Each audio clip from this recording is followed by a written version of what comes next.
የገንዘብ ፍቅር ያልጠፋለት ሰው ወደ ሰማዕትነት ሕይወት ሊመጣ አይችልም። የዘመድ ፍቅርም ከክርስቶስ ፍቅር የሚበልጥበት ሰው ወደ ሰማዕትነት ሊመጣ በፍጹም አይቻለውም።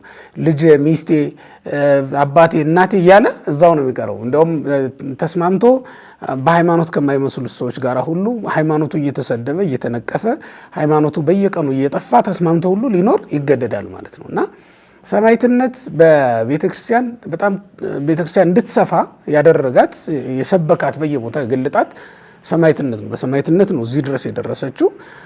ህይወቷ ነው ማለት ነው ለቤተክርስቲያን። ቅዱስ ጳውሎስ የሚለው ነገር በጣም ይገርማል።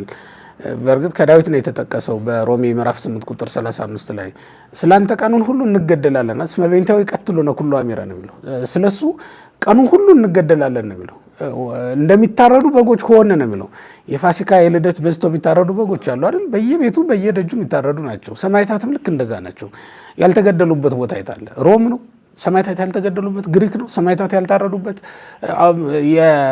ሐዋርያት የገቡበት ሰማዕታት የገቡበት ቦታ ሁሉ በሰማዕታት ደም የጸናች የጠነከረች ቤተክርስቲያን ናት። እስክንድርያ ሄድ ቅዱስ ማርቆስ ደም ላይ ነው የበቀለችው ቤተክርስቲያኒቱ። ሮም ላይ ሄድ በጴጥሮስ በጳውሎስ መቃብር ላይ ነው የተሰራችው ቤተክርስቲያኒቱ። ህንድ ሂድ በቶማስ ላይ ነው የተሰራችው ቤተክርስቲያኒቱ። ስለዚህ በሰማዕታት አጽም ላይ ያልከበረች ቤተክርስቲያን የለችም። ይሄ ማለት ግን የሰማዕታቱ አጽም አይደለም ቤተክርስቲያኒቱ የሚያከብራት። በእርግጥ ቤተክርስቲያን ናት እነሱ የምታከብራቸው። እነሱ በሷ ዘንድ የከበሩ ናቸው። በክርስቶስ ደም የተመሰረተችውን ይችን ቤተክርስቲያን በየቦታው የገለጧትና ያሰፏት ግን ሰማዕታት ናቸው።